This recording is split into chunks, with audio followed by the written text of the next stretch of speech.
So the Netherlands gave us a lovely gift, and now every year these gifts are replanted to remind us of our lovely friends in the Netherlands, as well as to symbolize our relationship with the Queen, because the Queen was also here for the first Tulip Festival. Actually, during one of the wars, the royal family of Holland had to leave the country of Holland, and they came over to Ottawa. And when they were here, the Queen was pregnant and was about to give birth. Mm-hmm. Now, in Holland, you can't become the leader unless you're born in Holland. So what they did here was they made part of the hospital. I forget the name of the hospital. They gave it to Holland. That actually became Dutch property. So the person was born here in Ottawa, which was actually Holland. So it was reciprocated as a gift, yep. As a thank so you? In return for that, they keep sending tulips every year here. Cool. Yeah. Wow, that's really neat. What is it? I hope nobody's afraid of heights or water, because the water below us is traveling pretty quickly. Yikes. And this bridge has known to be very unreliable. Just look at how unstable this huge cement bridge is. I'm being sarcastic, guys. We're on like the safest bridge ever. Don't worry about it. Okay, but what body of water is this? The Ottawa River. Okay? We're going to see two bodies of water, Rideau Canal, Ottawa River. You have to know the difference, because there's a huge difference. We have a nice view of Parliament on the left-hand side. Ooh, very nice. And also, guys, I'm going to point it out from the back here. The gray building that's to the right of the Parliament building, gray with a bit darker roof, that's the Supreme Court of Canada. So we'll be back for a tour of that. Let's point out some differences between the two buildings, because there's obviously huge differences. Which one looks older? Just yell it out. Parliament looks way older, right? And, okay, so Parliament, we were talking about yesterday with our tour guide. The colors inside the library are very nice. Everything is neo-Gothic. She was talking about the neo-Gothic style of architecture with high ceilings and things like that. You'll notice when we're in the Supreme Court just how different it is. Just how different it is. What a difference there is between the two. So from the outside we can notice it, and we'll see it again from the inside.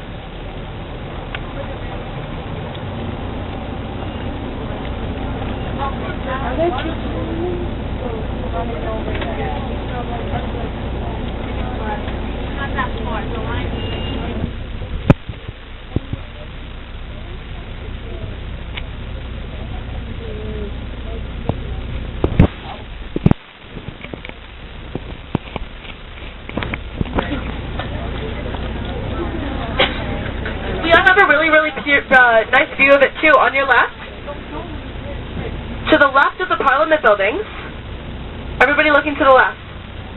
Your left. And pointing to it. Up the back. There you go. Okay.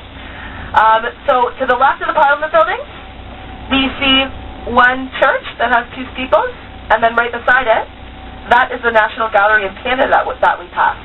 Okay, so I'm going to talk about the two steeples first. Does anybody know what that is? It's a basilica. That gives you any hints. It's the Notre Dame Basilica. The Notre Dame Basilica. So I just want to point it out here, because as we're driving by it, the steeples are so tall that we can't see them. So for now you can see just how tall it is. It's just as tall as the National Gallery. Just notice the shape of the National Gallery, the glass, compared to the library. Very similar, right? Would you think that was done on purpose? Somebody has a character card, Moshe Safdie. That's Moshe Safdie. Excellent. Moshe Safdie is the genius designer of the National Gallery of Canada. Okay, I'll talk a bit more about it when we pass it again, when you can see what I'm talking about.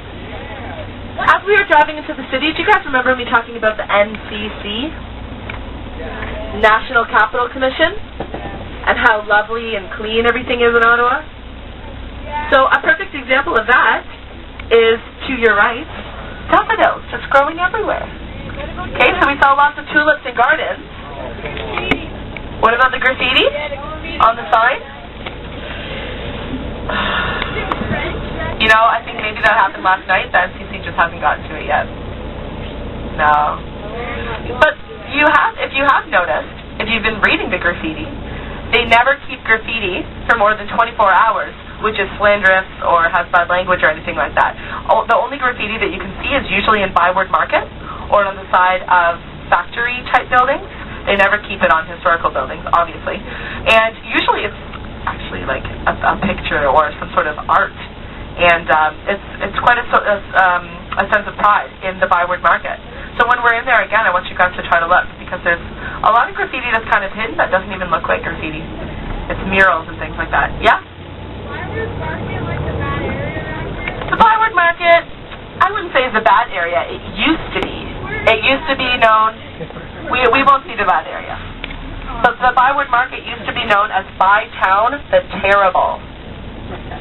Bytown the Terrible. Just plant that little seed in your mind, because I'm going to talk about that when we have free time at Byward on the last day for lunch. I don't want to give away too much information right now. Okay, once we get through traffic a little bit more, the bridge that we are staying on passes the other body of water, which is the Rideau Canal. So we'll see that again from a different angle, because we've seen it at the locks, we've seen it when it's really thin and narrow, and that's where the skating rink is in the winter, and now we can see it again, merging with the Ottawa River.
Okay, so in front of the bus, coming up on your right-hand side, is the War Museum. I want everybody looking, because it has so many different aspects of the architecture that I want to talk about. From the outside, different angles, it can look like so many different things. So from here, just throw out some words. From here, what does it look like to you? Airplane, okay, because of the fin. Now, as we keep going, the building continues, and it actually gets thinner, guys. It goes like a ramp, like a very thin triangle. It goes like a ramp. This is because the roof is actually used as a private airport sometimes, a private airplane landing. The entire roof is a perfect, strong cement slant, and if you have enough money and your own plane, you can actually land it on the War Museum. Very cool, very cool. Okay, the fin that you said it made it look like an airplane on the right-hand side, did you guys notice how it has little windows on it? Yeah, everybody saw the little windows? There was kind of a pattern to those windows. Does anybody recognize what that pattern looks like?